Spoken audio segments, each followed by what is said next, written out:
Did you do the pizza thing, by the way? Yes. And by do the pizza thing, you mean order Domino's, right? No, the dance. Do the pizza Yeah, thing. no, the pizza. Do the pizza thing. Do the pizza. Do the pizza thing. Pepperoni. Sausage. Extra cheese. Tomato. What did you get? I got a large, Good.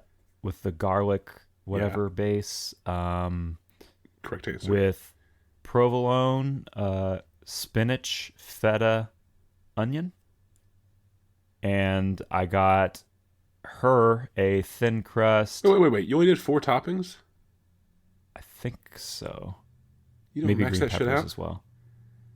I think I might have gotten green peppers. I don't know. I didn't eat any of that one because I got two other pizzas. But you ordered it, though. That's what I'm saying. Correct. Yeah, and I don't know if I got green peppers on it or not. I don't remember. Oh. Well, yeah, but you're maxed at 7 toppings. My app says 5. I think the national deal is 7, unless you get the pan or the New York style. It might be. 6. I don't know. I don't get 7 toppings though. I don't think I've ever gotten 7 toppings. Well, no, you don't normally get 7 toppings. I'm saying that you get your money's worth by ripping them off. And I've done this deal many times. I don't think I've ever gotten 7 toppings before. Really? Yeah, I don't think I've ever gotten 7 toppings on anything in my life. Anything. What's Even saying. Sandwiches. I've never gotten more than 4 toppings on anything ever, including ice cream. But what I'm saying is that whenever they say $10.99 for 7 toppings, man, $10.99. Yours is $10.99? No, $9.99. Oh, okay. Sorry. I was going to say. Then I get all 7. I maxed that shit out. Yeah, I saved because I got 2 pizzas for the whole weekend. I saved $30. Yeah, I got 3 pizzas and a bread. And a bread. And a bread. Just a loaf of white bread. Yeah. Yeah, they just put like a fucking loaf of bread. It's a Cleveland thing. And just, there you go. Just give you a loaf of white bread with that pizza. Like a pizza sandwich, It's hearty for those cold Domino's bread's the best, man. You're missing out. Lake Erie nights. Just a pizza sandwich. Yeah. All right, I'm ready.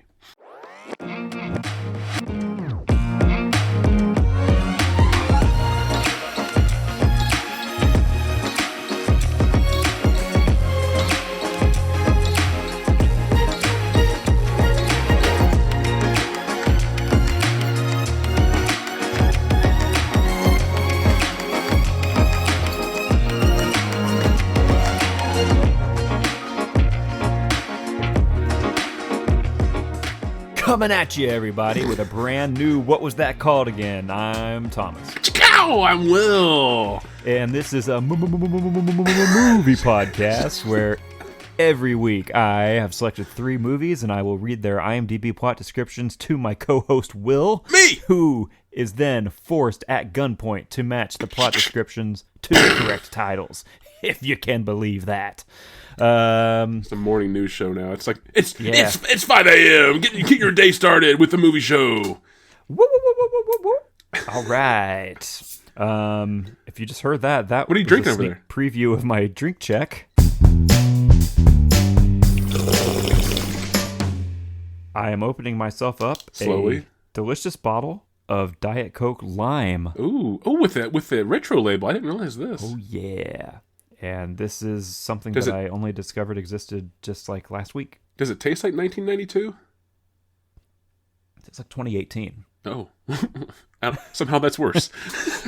which is as I read, when the original run of Coke Lime. Oh, really? Out. Yeah, 2018 was when it ended. I figured, but why are they using the older style logo on that? Hey, I don't ask the questions. I just drink the logo. beverage. I don't ask. I just drink. How is it? It's really, really good. I think this is fantastic. Do you taste more of the diet or more of the lime? Probably more of I would say probably the diet. Oh, okay. But there is definitely lime. I think, a bit picky when it comes to straying from the original path of Coke. Yeah. It's difficult to come up with better alternatives. I think the orange one is like okay, whatever. I've had it once. It was fine. There was like I don't like cherry stuff, so I don't like the cherry Coke. That's unfortunate. That's my favorite. I will say that vanilla Coke is one of my all-time favorite drinks. I can't stand the vanilla stuff. See, so we're opposites. Vanilla Coke is fucking great. Fucking gross. Fucking great. And I love cream soda, and I hate vanilla Coke. I was stopped at a local gas station, of which I will not name because they don't deserve our sponsorship. Oh, okay. But I was perusing through the snacks and drinks to see if anything caught my eye. Yeah. And what should I see within the cooler but Diet Coke Lime? And I thought, what in the world is this? What? What the world? So this was something that there was no chance in hell I could pass this up. And I had to purchase it and see what was going on. Are you glad you did? I'm very glad I did. So I slammed that first bottle and I thought, well, gee, I got to get me more of that. I texted my partner about it. She also had never heard of this ever. She asked me to get her one and I said, no. But if I remember next time I'm here, maybe I will. Get your own. And then so just a few days ago, I stopped there again and I decided to go in and see if they had any. And the beverage cooler was almost completely empty. And I thought, of everything. Well, this is, there was like barely, I mean, they still had, specifically the like door that had the Coke products. There was like nothing in there. The Coke man hadn't showed up yet. Right. Yeah, evidently. And so I was looking at it and I was like, well, this is kind of the only reason I stopped in here. And then what should I see? But on the far right, there were specifically 2 bottles left of Diet Coke Lime. And so I snagged them both, 2 for $4.25 if memory serves. And she had hers a few days ago. She also really liked it, and I saved mine specifically for this drink check. So, do you think it would taste better if you mixed it with like a little bit of that chocolate Baileys or whatever you had? I absolutely do not think it would taste any better. No. Do you want to try? No, I don't really. I mean, maybe when I get down to like a couple of sips. I don't mean the whole thing. No. I don't know. I even mean like pour some of that out into a separate container. That way you're not ruining your whole Diet Coke Lime. No, you can't. You have to drink it out of the bottle that it comes in. Is that it literally says that right here? Recycle me again. Do not drink outside of bottle. Do not drink. Warning. Do not remove from container. Yes, which means you also can't like fountain it into your mouth. No, you gotta have to put your lips around sealed, the top and hermetically sealed to the opening. Yeah. Lest there be any oxidizing factors. That's right. So, is your beverage any safer than this one, or what's your? It's not much different, actually. Funny enough, really? I had a similar story, and not to say that I'm going to steal your story. This is true. I found out about this soda randomly via a YouTuber that I watch. Okay. And the YouTuber that I watch has nothing to do with beverages. It's a transportation-based YouTuber. And they happen to be transportating through an area of which this beverage is made. And I was like, oh, why have I never heard of this? And that was it. That was the whole story. Because this that was like drink check, everybody. Tune in again next week. Right. Because that was like 3 weeks ago. And I'm thinking, oh, sorry. This beverage that was mentioned, I thought was like only available at the restaurant at which the beverage was found in the YouTube video. I didn't realize it was bottled and sold. Nor did I realize it was even available anywhere near me. But today, I went into the gas station, same as you, looking for a soda to try to have to mix with an alcohol. And I was looking, and it was kind of empty. There were like your staples like Coke and Pepsi were in there, but like as far as more exotic, we'll say, sodas, it was kind of like all the shelves were kind of barren. And I happened to like look down at the very bottom of the like last door, I think it was, in the whole like soda aisle. Literally the very, very, very bottom at the floor level was this. It's Fritz's. Yeah. Have you heard of this? Yeah. You have heard of this? Fritz's, yeah. I haven't heard of this. It's from St. Louis. Apparently, this is where they make also like really good toasted ravioli in the restaurant. Cream of a cardinal, eh? Yeah, it just says Cardinal Cream, and it's a premium Cardinal Cream, and I have no idea what that is. So I was like, I assumed it was a cream soda, like a traditional cream soda. And Cardinal, I just figured they called it Cardinal because it was like, I don't know, holy or like fancy in some way. Cardinal Cream, right? I didn't connect it to the St. Louis Cardinals at all in my head. Oh yeah. Or anything beyond the label, right?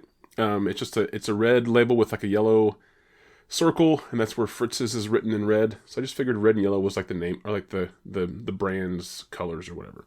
Cardinal Cream. So I crack it open, and it's a red cream soda. Oh. Voila, like this. Oh yeah. Yeah. So I like cream soda. I really like red cream soda. I do too. We talked a couple weeks ago about Big Red. Yeah. Which is not quite a red cream soda, but close. But this is like a combination. This is like an in-between red cream soda and Big Red. I like it a lot. Caffeine free.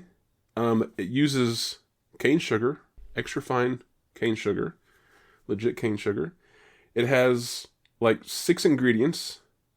Nothing like healthy, other than I guess the cane sugar be the only thing that's natural seeming. So 6 ingredients makes it sound like it's like, you know, some kind of organic thing or whatever. No, it's still your traditional like red 40 and caramel color and that. But yeah, but since 1947, Fritz's Cardinal Cream. Oh yeah, my Coke has 8 ingredients. Ooh, I beat you. Including aspartame. And it has 76 milligrams of caffeine in it. What are the calories on that, just per chance? 0. Oh, wow. Okay, because it's diet. Yeah, that's right. Diet, yeah. Yeah. Mine, guess what mine is? 200. Higher. 350? It's lower. Sorry, not that high. 230 calories. You were close to begin with. But it has 112% of your daily recommended sugar. Yeah, but it's still really good. So a Cardinal Cream. That's about how much because I've been drinking a lot of Dr. Pepper. Also, I think. Oh, I love Dr. Pepper. I think one can of Dr. Pepper has like 100 and something percent of your sugar. Yeah. But this is they call themselves a craft soda. But the cool thing is that it's in an aluminum bottle, not an aluminum can, aluminum really bottle. Interesting. Screw top to it. So to end a drink check, how long this has been now. I've mixed a shot of spiced Kraken rum in with I had more of this in here before. This red cream soda and spiced Kraken rum is what I'm drinking. I haven't. So the last time I had Kraken was circa 2021. I believe it was after a sequel was announced to Face Off. You remember this? No. Face Off 2 with Adam Wingard and Simon Barrett making. Sure. I don't remember this at all. Oh, really? No. Yeah, it was announced that Adam Wingard and Simon Barrett were working on a Face Off sequel. Wow. And I was like, cool, I'm going to drink to celebrate that one. And I drank a whole bunch of Coke and Kraken, and I vomited it all over the place. I almost spit my Cardinal Cream all over the place. Yeah. Really? It was great. Did you? Are you the one that introduced me to Kraken? I think you were. I'm not going to confirm nor deny that. I don't know. I'm going to go ahead and confirm that. Because I was definitely hooked on I wasn't like drinking it all the time, but if I was drinking, which isn't often, I would drink like Kraken and Coke. Yeah, because I think I only ever, just because it was cheap and I knew about it, I only ever went for like spiced Captain or whatever, right? Mm-hmm. And then I think I was over at your place one time. Oh right. And you had Kraken, and I was like, oh, this is cool, and it's from Indiana. I was like, oh, cool. So yeah, I've been getting it ever since. But anyway, that's drink check. Hope everybody enjoyed that one. Like an hour-long drink check. That's fine. Yeah, that's fine. Well, I'm ready. I can tell you that I do have some movies here this week. It's going to be interesting to hear your breakdowns of these. Probably. Okay, I almost. I'm not, for the record, but I almost called Hat Trick, but I'm not going to. Okay. Now that you've said that. Okay. But I am ready nonetheless. If we are ready, we are going to kick off today's journey in the year 1961. 61. Okay. Your synopsis for this film reads as follows. Men sent their own way await heroin in Leach's apartment. Okay. Men sent their own way await heroin Yeah. and leeches? Yep. Their own apartment? In Leach's apartment. Oh, in Leach's apartment. Yeah, like that's the person's name is Leach. Oh. In Leach's apartment. Heroin, the drug, or... Yeah, without an E, correct. Men sent their own way await heroin in Leach's apartment. Correct. Verbatim, yes. Okay. 1961. Dude, that Yeah. I have no idea. Men, what does it even mean by men sent their own way? That's a great By question. whom? To where? To where? Yeah, well, their own way, clearly. In Leach's apartment, I guess. I don't know. Await heroin. So is it like a delivery? Is this just where you go to get heroin? Is this commonplace for heroin achievement? Heroin dash? Yeah. Yeah. I don't know. I have no idea. 61? No idea. Yeah, that's weird. I thought you read a synopsis that was just written weird. And it's really not. This is really like kind of a concise synopsis. There's no extra stuff here. It's just every word choice seems like the wrong one. It's like oftentimes I use a synopsis that has like way too many adjectives and names. And then this is the opposite where there's like way too little. There's no information whatsoever. No. Well, I think there's few words, but I think this is everything. This is concise. It is to the point. It tells you exactly what's happening, where they're at, what they're doing at where they're at, why they're there, sort of. It's just because there's zero context, it seems completely random. Men sent their own way await heroin at Leach's apartment. Okay. I love how it assumes I, the reader of the synopsis, knows who Leach is. Yeah. You know, Leach. The only name we get. Leach, you know. They're over at It's his Leach's apartment where apartment. you wait for heroin. Yeah. After you've been sent your own way. Whatever the fuck that means. You can go your own way. Leach's apartment. All right, next synopsis, please. Alrighty. Your second film is going to be from the year 1971. Ooh, a decade. Okay. Yeah. And your synopsis for this one reads as follows. Dark comedy where Alfred Chamberlain copes with urban violence, obscene phone calls, rusty water pipes, electrical blackouts, paranoia, and radical conflict during a 1970s summer as he gets to know his girlfriend Patsy Newquist's family. Okay, exact opposite of the last synopsis. A dark comedy where, what was the guy's name? Alfred what? Albert? Alfred Chamberlain. Awaits, oh, sorry, just say the whole thing again. Yeah, can do. So it is dark comedy where Alfred Chamberlain copes with urban violence, obscene phone calls, rusty water pipes, electrical blackouts, paranoia, and radical conflict during a 1970s summer as he gets to know his girlfriend Patsy Newquist's family. Okay. So, it's a dark comedy about this guy who's staying with his girlfriend's family. Yeah. During a summer in New York. Did you say New York, or am I imagining that? Just a summer? Yeah, it does not say where it is. Okay, I'm going to assume it's a New York summer, just for my own clarity. But, so Alfred is staying, I assume, with his girlfriend's family. It's a dark comedy. He's getting to know them, and he faces a blackout, rusty pipes. That's one of them. That's another one, yeah. Turmoil, I think, or nope. Obscene phone calls. Yeah, that's one. trying to think what else there Urban was. violence. Urban violence. Obscene phone calls, rusty water pipes, electrical blackouts, paranoia, Paranoia. That's what it was. and racial conflict. I think I said radical by mistake before, but it's racial conflict. Racial conflict. Okay. Yeah, I don't know this During movie a at all. 1970s summer. So it's a set in its time. Alfred, what was his name? Her name is His name. Alfred Chamberlain. Chamberlain. And her name was Patsy Newquist. Those are made up names.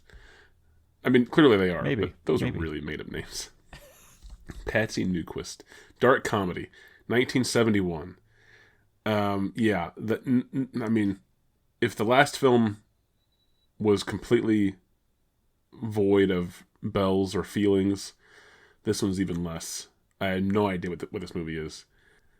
I guess final film, just so I can Okay. suffer through another synopsis. Your final film this week is also going to be from the year 1971. Double feature, okay. Your synopsis reads as follows. A smart-mouthed junkie and loser known as JJ spends his days looking for just, quote, one more fix, end quote. JJ, the smart-mouthed junkie, spends his days looking for one more quick fix.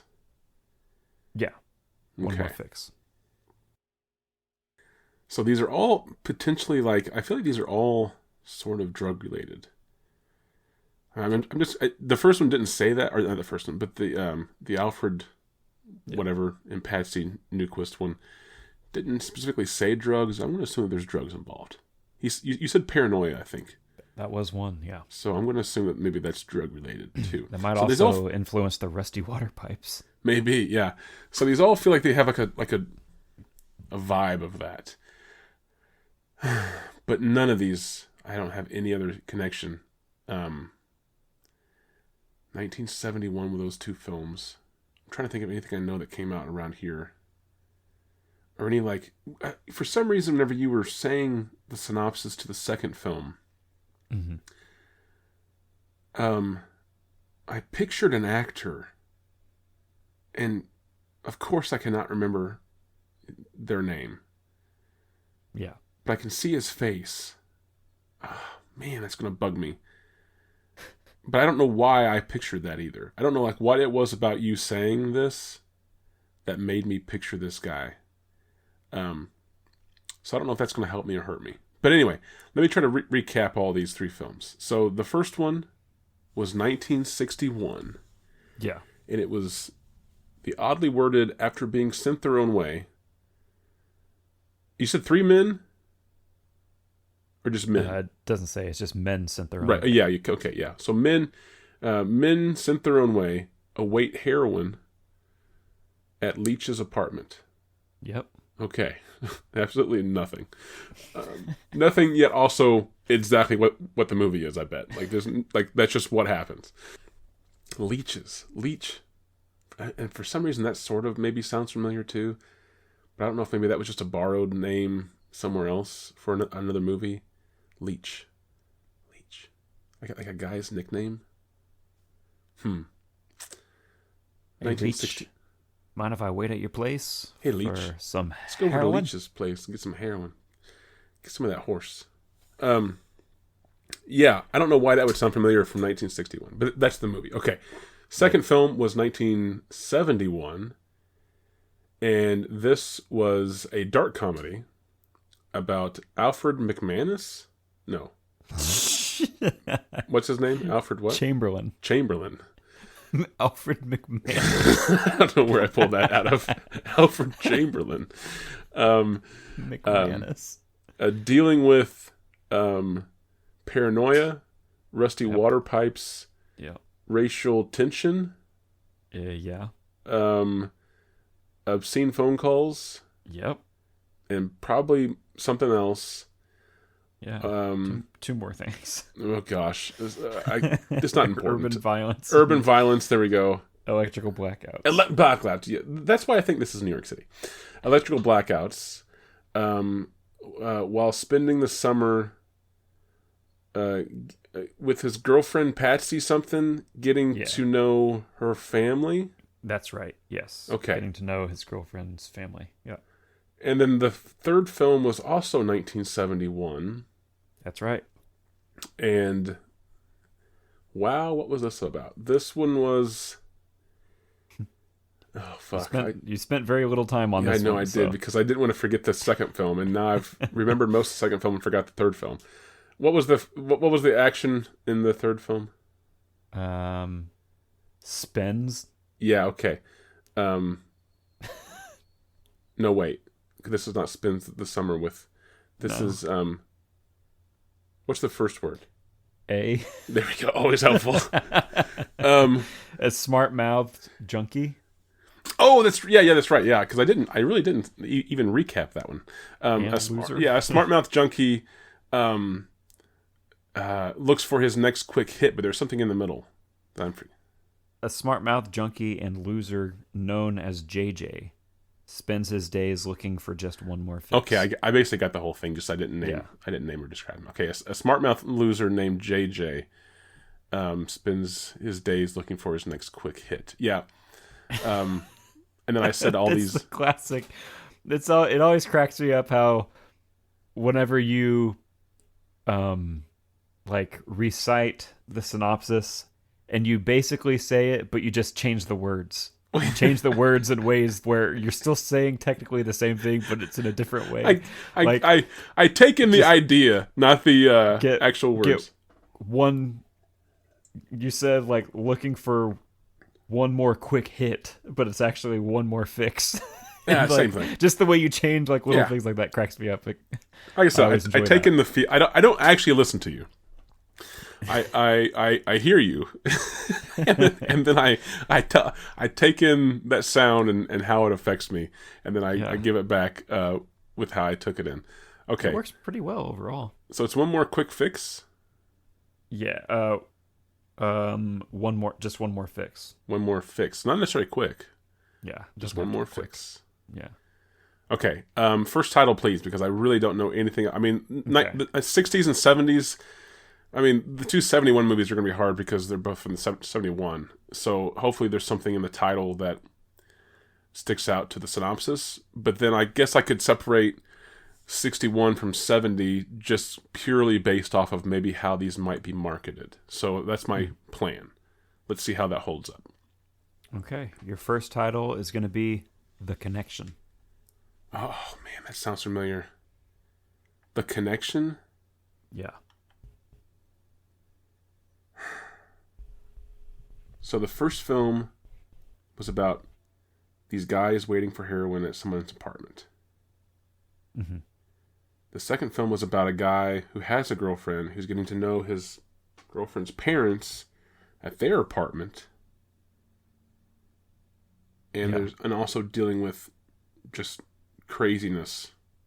And then the third film was about a single individual, or at least the main focus is a single individual, and his need to get a fix, to find a fix. And it's The Connection? The Connection. That does ring a bell. I don't know why that rings a bell. But for now, I'm just going to place that one on 1961. I don't know why. Okay. The Connection. Is this the American version of The French Connection? They just took out the French part? Yeah. It's just originally The Connection, and then the next one was The French Connection. And they made a French version. Yeah. It's the same film, but just in French, and it was called The French Connection. Yeah. Okay. I don't know why it was definitely a hack. It was what? Oh, it was a big hack. Definitely a hack, yes. I don't know why I'm putting that one on 61, but just for now, 61. Next title, please. Okay. Your next title is going to be Little Murders. Ooh. Why does that also sound familiar? Little Murders. Is that the dark comedy? That rings, for some reason, that has a stronger feeling to me than The Connection did. Little Murders. I don't know. Third title, just so I can have options. I'll come back to that. Your third and final title is going to be Born to Win. That one doesn't sound familiar at all. Born to Win.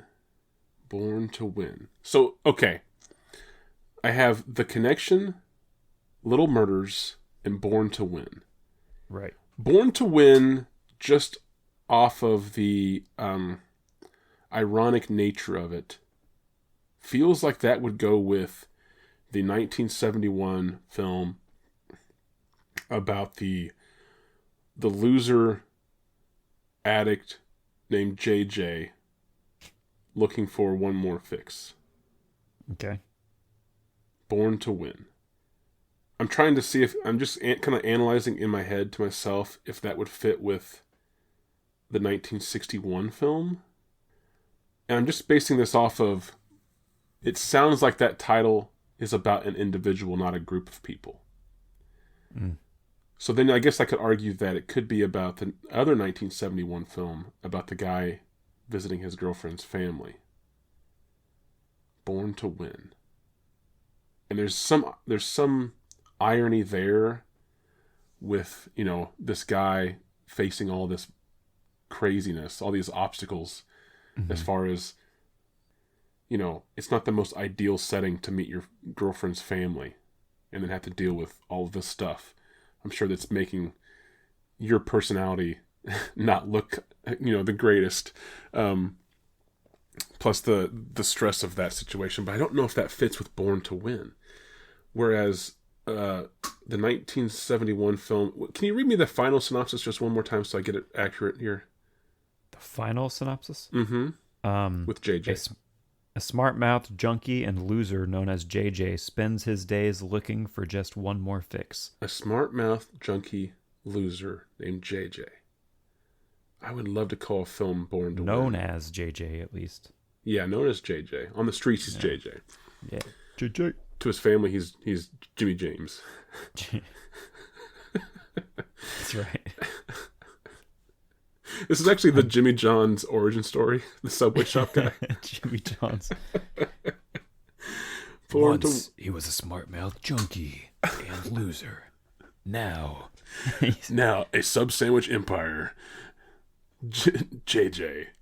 Born to Win. Rated R. They have amazing pickles, though. Okay, yeah, so I'm going to put Born to Win with that one. The smart mouth junkie loser known as JJ looking for his next fix. That's Born to Win. Okay. That leaves The Connection and Little Murders. And I feel like I know Little Murders for some reason. I don't know why I know Little Murders. And I also don't know why it made me think of an actor. I can see his face, but I have no idea if this has any connection at all to the movie. I wish I could remember his name. I can see he has hair and it's curly. Yeah. Damn it, I don't know his name. Anyway, I'm going to put Little Murders. I'm going backwards, basically. I'm going to put Little Murders with the first 1971 film. Okay. About Alfred McNamara? No. Alfred. What was his name? Chamberlain. God, why is it so hard? I'm so far away with M names. Alfred Chamberlain. I'm going to... dealing with electrical blackouts, rusty water pipes, obscene phone calls, paranoia, racial something, and then something about something else. Yeah. That's right. While visiting his girlfriend Patty's family during a summer. I'm going to call this one Little Murders. Okay. And I don't really know why I'm calling this one Little Murders, other than it just feels like it goes with that one. And mostly because I feel like The Connection goes better with the 1961 film about men being sent their own way, or however it started, awaiting heroin at Leach's apartment. Okay. For some reason, I don't feel like Little Murders goes with that. Like, The Connection is maybe a reference to, like, whoever it is that has the heroin. Like, that's their connection. Like, they're waiting for the connection, or like the dealer, or the slang term for that. That's kind of what I'm feeling. So that's my answers. Man, I don't know if I got any of these right at all. All right. Confident. I like it. Yeah. So, our first film today from the year 1961 is from director Shirley Clark and writer Jack Gelber. Okay. This movie was held up for release after the Board of Regents of the Motion Picture Division of New York State Department of Education viewed the film and refused to grant it a license to be commercially shown. Ooh. This was mostly due to the repeated use 7 times of a 4-letter word that rhymes with hit and is used as a slang synonym for heroin. The film was judged obscene but opened without a license anyway at the D.W. Griffith Theater on October 3rd, 1962, only to receive several bad reviews from the major New York film critics. Director Shirley Clark sued, and a month later, the highest court in the state reversed the decision of the Board of Regents. However, the reputation of the film was already damaged, and to this day, it has never recouped its original $167,000 budget. Wow. Interesting. What's it called? Star Carl Lee and director Shirley Clark were in a long-term romantic relationship. And similarly to the plot of the movie, director Shirley Clark did end up addicted to drugs that were introduced to her by long-term partner Carl Lee, who appears in the film. This movie is available on DVD or Blu-ray from scarecrowvideo.org. It's not currently at the time of recording available to stream anywhere that I could find, nor is it on YouTube. The title, however, is... Oh, I'm sorry. I actually forgot to say it is a 7.0 out of 10. Oh, damn. On IMDb. 7.0. 7.0. That's good. From 1,138 ratings. And the title, finally, is The Connection. Yes! One down. Moving on to the first film from 1971. This is from director Alan Arkin. And it is written by Jules Pfeiffer based on their play. So this movie stars Elliot Gould, and it co-stars John Randolph, Doris Roberts, Donald Sutherland, and Alan Arkin himself. Nice. After seeing the film, French legendary filmmaker Jean Renoir wrote to Alan Arkin, telling him, quote, "This film will never be forgotten." Never. This was Alan Arkin's directorial debut. And then according to actor Elliot Gould, they wanted Jane Fonda to play the role of Patsy, the lead female character. But when they met with Fonda, they were so intimidated by her that they did not ask. Oh, really? Jean-Luc Godard, interestingly enough, was courted to direct, but he refused to attend any meetings. His reason why was, quote, "When my wife and children ask me to tell them I love them, I tell them to go fuck themselves."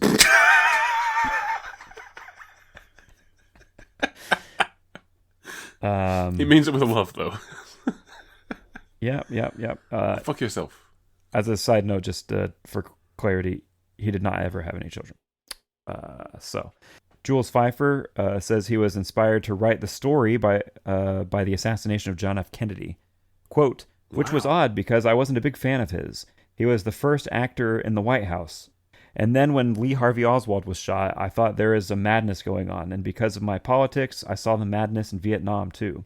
So the motive of the play was the breakdown of all forms of authority, religion, family, the police. Urban violence was always the metaphor in my mind for something more serious in the country." End quote.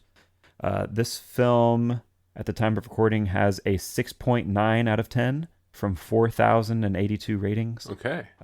You can watch it in full on YouTube, and the title of it is Little Murders. Oh, hell yeah. I should have called that trick.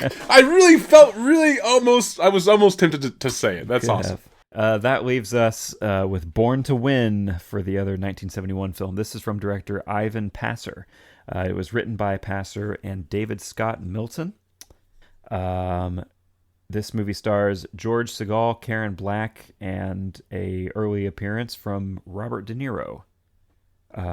Some of the characters in the film were played by actual New York City junkies Nice. at the time, people who writer and director Ivan Passer encountered while researching the film. Paula Prentice received top billing even though she appears on screen for about 3 minutes. When asked about this at the New York Film Festival press screening, Ivan Passer said that her agent demanded it, adding, quote, "After all, what difference does it make?" According to... I love how all these, like, so far, all these films have a big, like, air of, like, who the fuck cares? Yeah, fuck it. According to the director, Robert De Niro was nearly fired many times throughout shooting. A devoted Stella Adler student, he would do things to exceptionally define his secondary character that he would draw attention away from the leads. David Scott Milton based the characters in this film on the addicts who frequented the Manhattan diner he owned. He then adapted his observations of these characters into an off-Broadway play called Scraping Bottom. This movie at the time of recording is streaming on MGM Plus, Nice. Tubi, Pluto, and Plex. Okay. And it has a 5.8 out of 10 from 2,431 ratings. So, sidebar, I had to, like, look it up because it was bothering me so much. The actor that I pictured whenever you read the synopsis for Little Murders was Albert Brooks. Oh, really? Albert Brooks? I don't know why, but for some reason that came to mind. I need to use some of his movies. I don't think I've featured any of his movies yet. I'm big fan of Albert Brooks. Yeah, guy with curly hair. Yeah, the guy with curly hair. Yeah. I should have known. He says stuff. He does. He's good. He says funny things sometimes. He's good in front of the camera and behind the camera. Yes.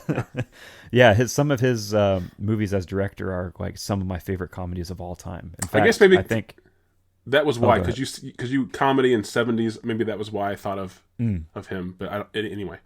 Yeah, his to continue on this sidebar real fast, his movie Modern Romance, I think, is like my favorite romantic comedy of all time. That's good. And I first saw it on Turner Classic Movies, and I remember the introduction to that stated that apparently Kubrick was a huge fan of that movie. Really? And allegedly had called Albert Brooks after he saw it and told him that Albert Brooks made like the romantic movie that he always wished he had made. Oh, that's cool. And was like obsessed with it. And then he would Albert Brooks said that Kubrick would call him and like fax him pages of scripts that he was writing all the time and like ask Albert Brooks what he thought of it and stuff like that. And, yeah.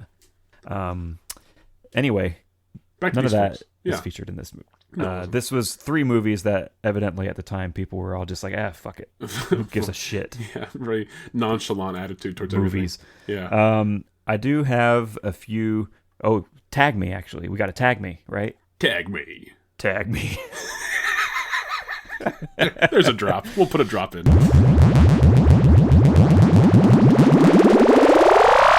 Tag me. So, for the connection, this is really quick and easy because there's only 2 tags listed on its IMDb page. Okay. We have director. That's the tag. And we have group. Yes. Okay. That is it. Nothing Moving about on, the director, just director. It's just director. That is a tag. Yeah. Is that part of the plot? Maybe. Or are they just saying that this film has a director? I don't know. That is the question. Maybe we have to watch and find out. In group, you said was the second one? Sorry, I'm still stuck on group. this. Yeah, group. Director and group. Director and group. Okay. Yeah. So there are several men. Gives you a good feel for what to expect and what's going on. Leach's apartment, yeah. Leach. So Little Murders. Uh-huh. We have a gay slur. Okay. We have a gay character. Okay. We have a gay brother. Right. Same one. We have homosexuality. That's another tag. Dog excrement. Okay. They couldn't killed by a sniper. Wait, they couldn't just said shit? Nope. Dog excrement. Okay. Specifically. Killed by a sniper. Killed by a sniper. Dark killing. That's right. It's very dark, apparently. We have blood on shirt. And how about we end on Closet Queen. Closet Queen. Blood on Shirt, by the way, was a great U2 song. YouTube song? U2. Oh, U2. Yeah. Okay, I thought you said YouTube song. No. I'm like, I don't know what that even means. Never got into them. That's okay. Nothing wrong with You're good to have not gotten into them. Some of us were forced to. Yeah, Blood on Shirt, you said, and then you mean like whenever Apple made its own? Oh, well, yeah, there was that too, being forced to that way, yeah. The last one that I said? Yeah, you said it was like Blood on Shirt, and then you said I don't know. I already moved on. Oh, I'm sorry. We can move on. There was one other one. And then last one, Born to Win. We have Laundry Room. Okay. Men's Clothing Store. Closet Queen was that last one. Closet Queen. There we go. I'll insert that. I'll edit this out and put it back there. I like how what was it? Men's Clothing was the Men's Clothing Store. And then you're like, oh, Closet Queen. Yeah. Okay. Men's Clothing Store. Man Forced to Strip. Oh, okay. Male Rear Nudity. Rear. Man Undresses. Okay. Male Underwear. Men's Locker Room. Bare-chested I feel male. like these are all from the same scene. I know, same. One scene in a movie that this super fan was like really into. American film directed by Czech director. How many other films are under that tag? 54. Really? Yeah. Wow. Man on the Moon. That's one. The People versus Larry Flint. How many different Czech directors are there? At least 4. 54. one for every tag. I just didn't realize the like amazing amount of Czech directors there are.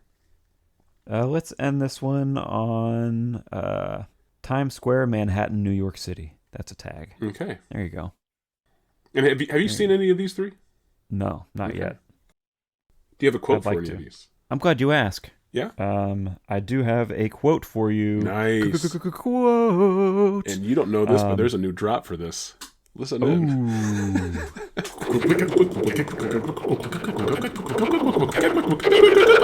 Quote time. So this is one character, and it is one line. One character, one line. I want you to do your best Albert Brooks. I don't think I have okay. my best wait. Albert Brooks Okay. is just me talking, I think. Okay, wait. Then I want you to do this as a loser junkie Okay. who it's been a while since your last fix. So you're kind of going through some withdrawal. You're kind of desperate. There's some desperation in your voice. There's some agony in your voice. That's where you're at. Okay? Okay. Before I read that, I was curious. What was it that you searched that made you find out it was Albert Brooks? How Albert did you Brooks. figure that out? I knew it was Al something. I didn't type in curly hair guy, that's for sure. I was curious if you remembered a movie that this person was in or something. I didn't know how I didn't came to Albert Brooks. No, I remembered a lot of things, but not anything searchable with the name terms. Yeah. But I also was like, because you said that the character's name was Alfred. Yeah. So so I just searched Al because I was like Al something, and then the more I typed in Alfred first, I think, and then okay. And then that didn't return anything. I was like, oh wait, it's Albert. So I did that. And that's how it was. Interesting. Yeah. I did not type in curly hair guy. I was really curious. Okay, so a junkie hasn't gotten his fix in a while. Desperate and some kind of agony. Yeah.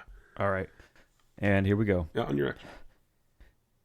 You're the first man I've ever gone to bed with where I didn't feel like he was going to be a lot more likely to get pregnant than I was.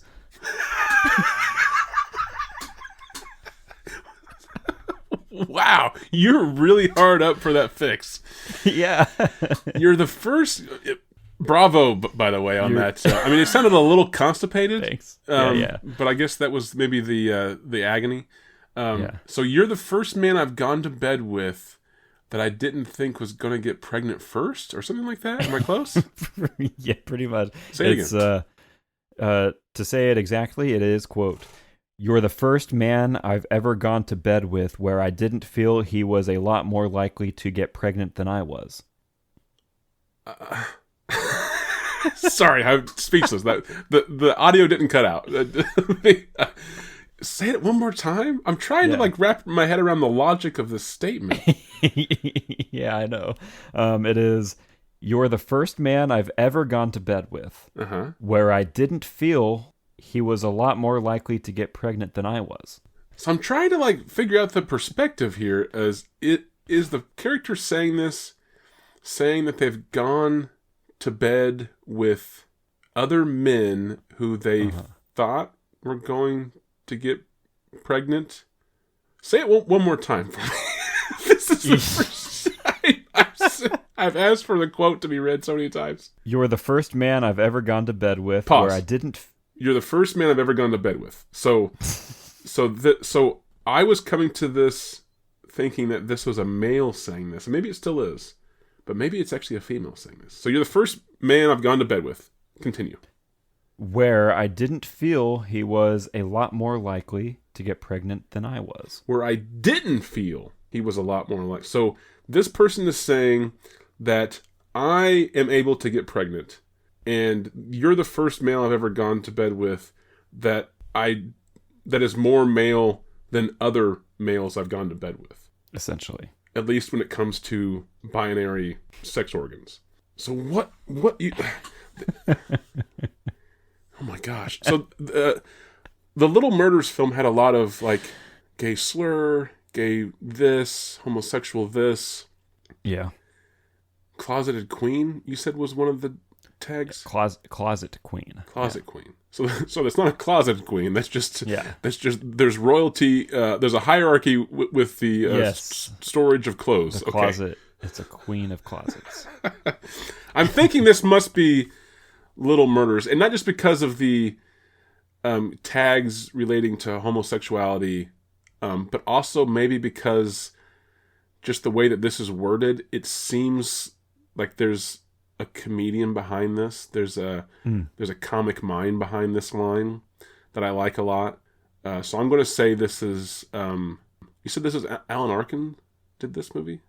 Directed, yeah. Yeah. Did he write it too, or you didn't say that? No, write it? He did not write it. No. Okay, so that has no relation to what I'm saying now. But anyway, I'm going to say it's Little Murders.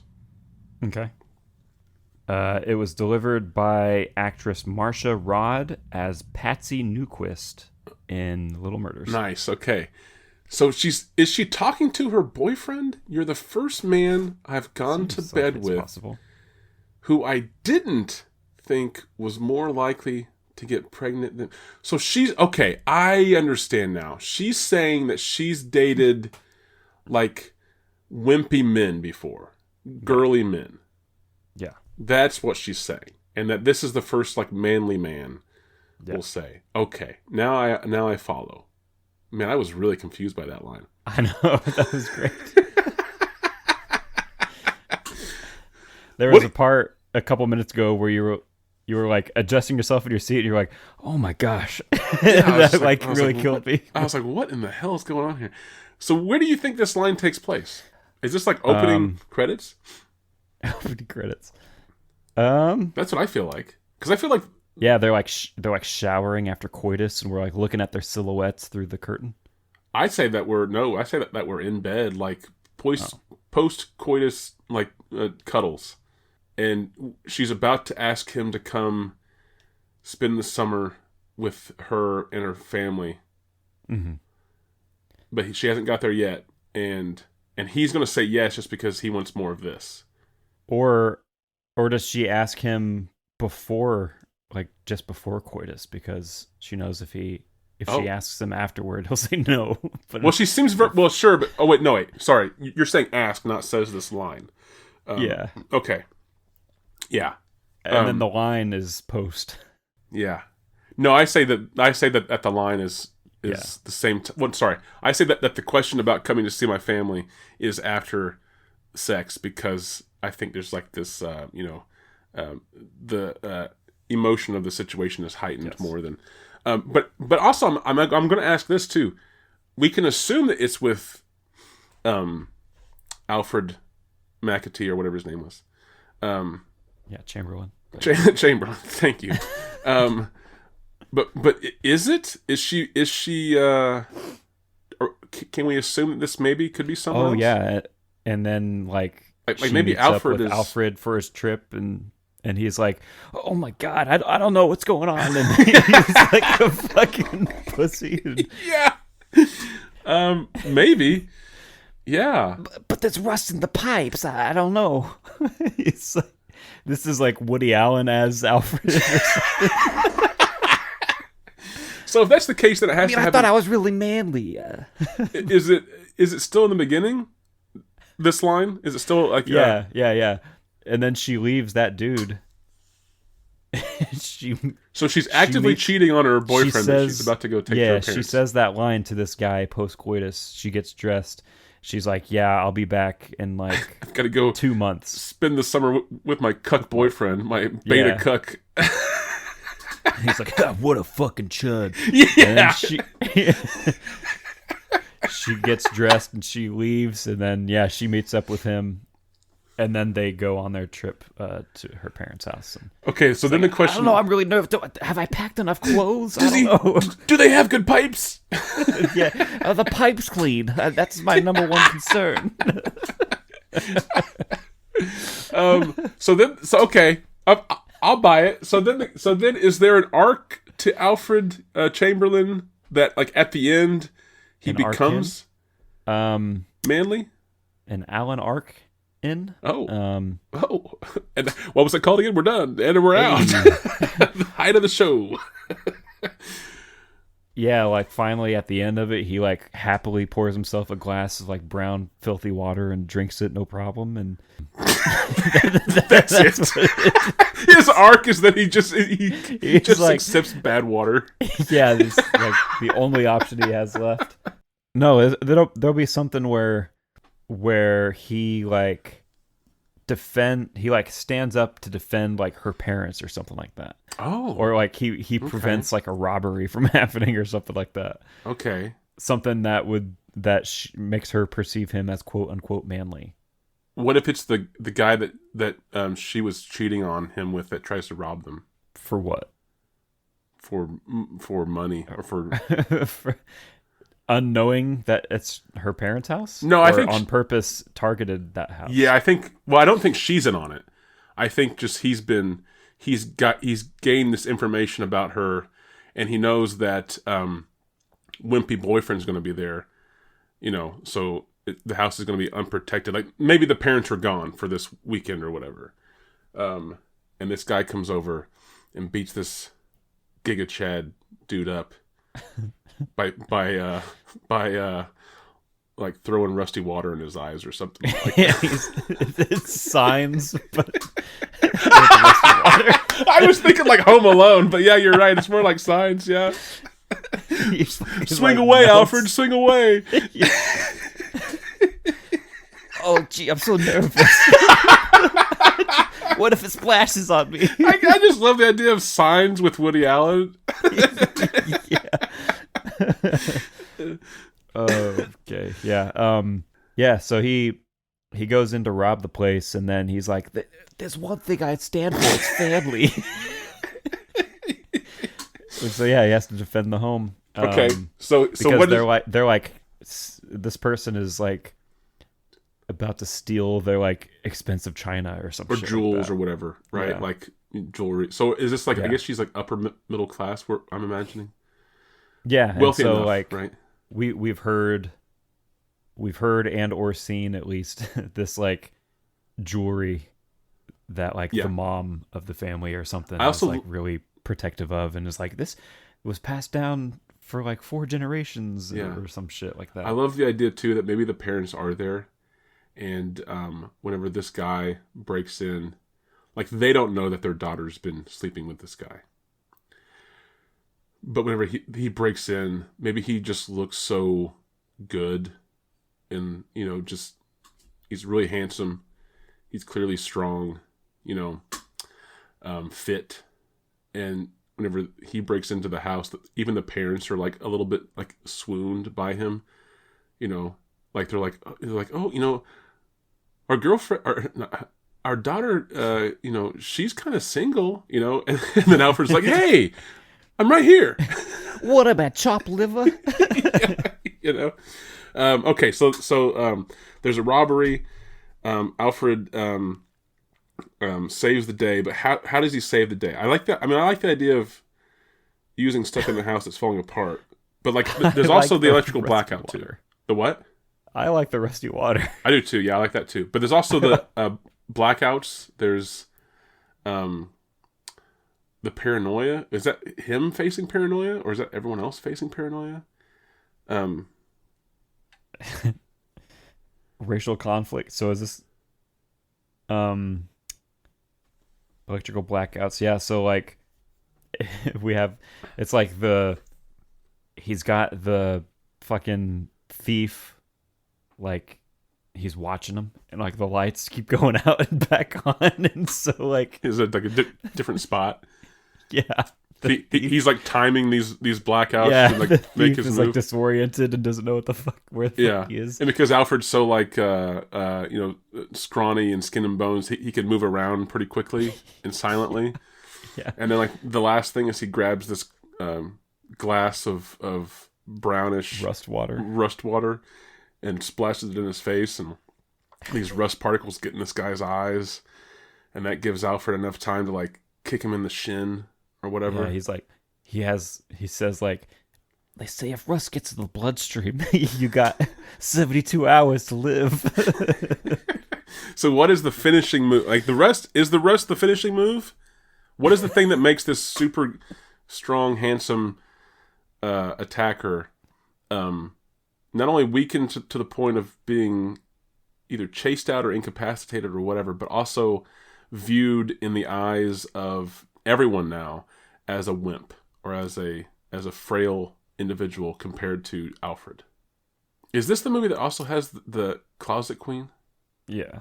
I'm trying to Do you think there's how we could play that in, like just like the whole movie we don't know anything about what's in this one closet, and then last second like outbust this like person that's dressed in like royal garb for some reason. I was gonna say they put he like knocks the thief out with rust water or whatever the fuck is going on. Okay. He opens the closet, it's just pitch black, he puts the guy inside, closes the door and opens it back up, and he's like he's dressed in like lingerie. He's the one basically dressed up, yeah.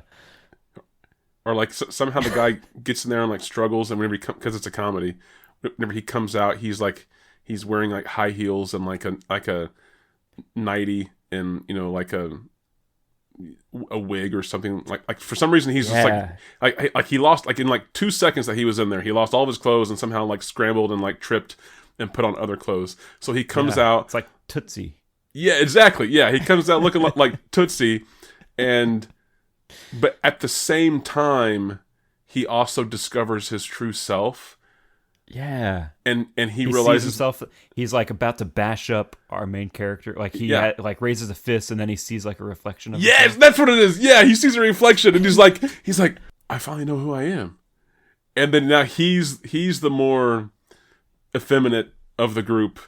It's like, you're really beautiful. You're really beautiful. I am. You're right. I am really beautiful. And then they hook up. And then she's left alone.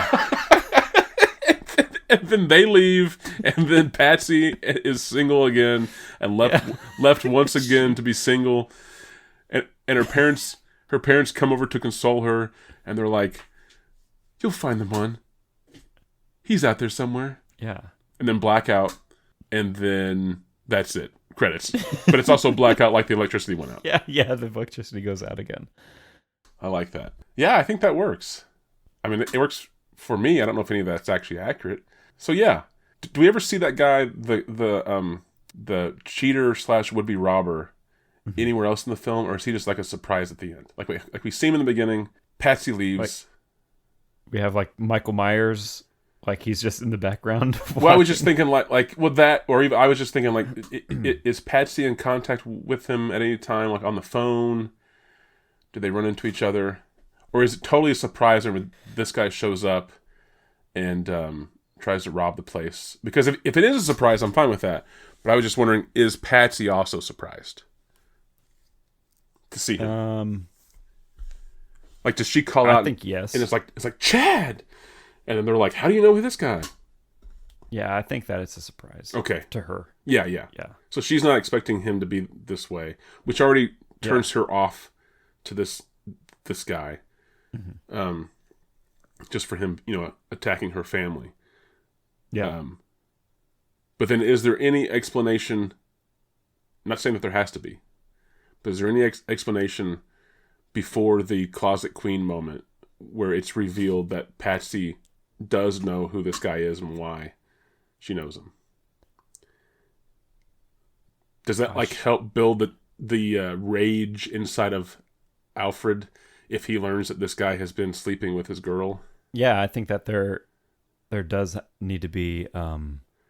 So he like splashes the rust water on the guy, and it like makes him remove his mask. Oh, he's wearing a mask. Okay. Yeah, he's got like a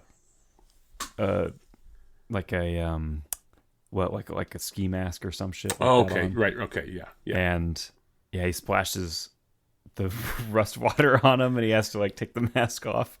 And then she's like, Max. She like recognizes him, says his name, and then, wait a minute, how do you know who this guy is? And she's like, yeah, that's Max. It's Max. How do you know him, honey? I've been fucking your daughter. Yeah, he's like, I've been fucking her for the last 6 months. And also, I want all your jewels because I heard that they were valuable and passed down from generations. I want all the jewels. And then, so yeah, he's like, honey, how could you? I came on this trip for you. Wait, is this the boyfriend or the dad now?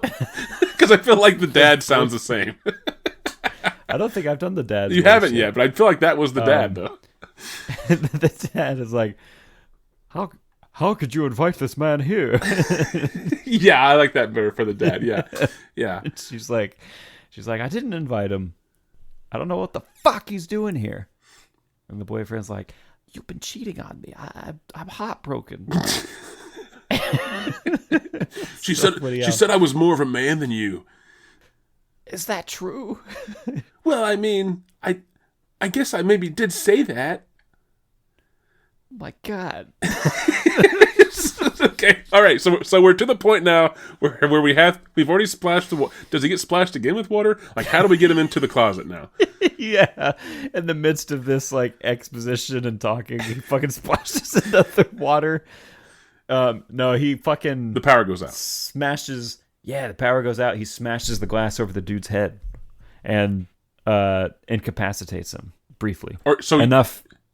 So the power goes out, and then you just hear like a commotion, and then a smash, and then like a thud on the floor, like a yeah, the body and hit then the floor. Power comes back on.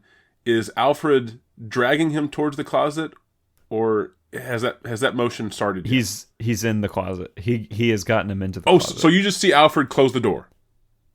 Yeah, like lights come on, Alfred shuts the door and like leans against it, and you hear like commotion inside the closet.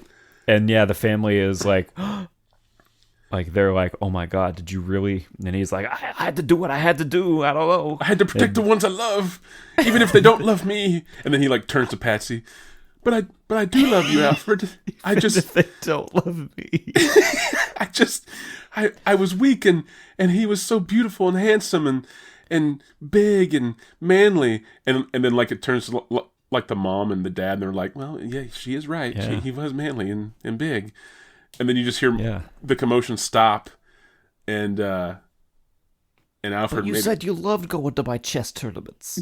Yeah, so Alfred gets distracted by this, like what do you mean? You said you loved my chess tournament. You said the hottest thing about me was that I was vice president of the science club. Yeah. And then as he walks away, like the door like creaks open. Say checkmate when I finished. Then it's the fastest checkmate I've ever done. At this point, everybody else is already like their attention has been diverted. Well, yeah, they're all looking to the closet door, but he's even still, the cameras, like, he's still going. He's off frame, just talking. We don't even see him anymore. Yeah. The camera's on like the door, waiting for Max to burst out. Yeah, in rage. And then we have like a cinematic spotlight shines upon. And we see in slow motion like one healed foot. Yeah, the leg like step out in slow fishnets motion. or no. God, we're not explaining how he changed clothes. It's just he was just in the closet. He comes out. It's like Chicago, the musical. All of a sudden, he comes out like one leg. Yeah. Yeah. It's like it's like in like The Substance, whenever it turns to like Margaret Qualley's character, and it has like the like fetishistic, like the slow motion camera, yes, like moving up her body, like exactly, yeah, like we have that going on. For the classic Queen Robber manly man. So okay, I love this. When does he see himself in the mirror? So he like and also too, does Max know what he looks like right now Max. before the mirror? Oh, Max is the guy. I forgot that I said that already. No. Okay. So Max is Even though unaware. he has heels on somehow. Max is unaware that he's, one, changed clothes and what he's changed into, and two, that he just happens to be stepping out of the closet in a very fashionable way. Right. So okay, fine. So he approaches our boyfriend character, who's still going on. He's like, "But you said that you liked my hair," and so you said that I write the best essays. he comes up behind him while he's still doing that. Yeah, and with like the power goes out again. Oh, okay. And we hear another like very minor squabble. Yeah, and the light comes back on, and this dude has his hand around his throat and like one fist raised. Yeah, but as the light comes on, he sees his reflection. So does the camera shoulder? Is like the camera like over the shoulder of Max whenever he has this fist? Yes, and he's got Alfred in like a shirt grab or hold or whatever. Yeah, and then we like rack focus to like the mirror, and we see him for the first time fully. And then there's like a beat where he like looks in the mirror and he like looks down at himself, and then he lets go of his neck, of the boyfriend's neck, and he like puts both of his hands on himself, and he's like feeling his figure. And I think like everyone in the room in turn, with Alfred being the last one, everyone in the room says, "You're beautiful." It's like it goes, Patsy, "You're beautiful." Mom, "You're so beautiful." Dad, "You're beautiful." Alfred, "You are beautiful." And then it goes to Max, and he's like, tear, streaming down his eye. His reflection, "Beautiful. I'm beautiful."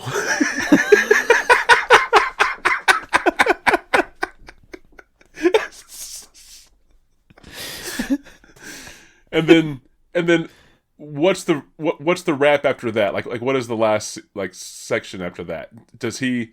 I mean, we jokingly said that Max and Alfred hook up and like leave together. I kind of do like that ending, but how do we get to the moment of like Alfred falling in love with Max, other than just being so like taken by his looks? Or do we? I guess that's the question. You're beautiful. I've never seen something so beautiful in my life. And Patsy's like, "But you said I was beautiful." "I did say you were beautiful, but I hadn't seen him before." "Yeah, but this is the tops. This is true beauty." Yeah. This is an inner beauty, unlike any before. It's inner beauty. It's outer beauty. It's the whole package. It's the whole package. That's the tagline. It's inner beauty. It's outer beauty. It's the whole package. Does it just like cut to them in like a convertible, like driving away? It says "just married." Like 6 months later, it's a convertible. just married. They have like the cans like behind it or whatever. Yeah. And for some reason, Patsy and her mom and dad are also at the wedding. Like they were invited. Yeah. Oh, and then to tie it all together, the final moment, they're like in the car, and we have like the shot where it's like from the windshield looking at the two of them. Yeah. And our main character is driving. Yeah, of course. And the closet queen Max is in the passenger seat. Yeah. And beautiful it goes dress. to like our like Woody Allen character like is narrating, and he's like, it's like, "We've been together for 8 months and just married," or whatever, and he's like, "And with a little one on the way," and he like puts his hand on her stomach. There you go. And that ties it all together because she Yes, exactly. Yes, it's a perfect bookend. Yes. Little did she know he is the most likely to be pregnant. Yeah. So the camera like moves over and he like puts his hand on her stomach. There's like a belly there. Starting a little family. God. I don't. What was that called again?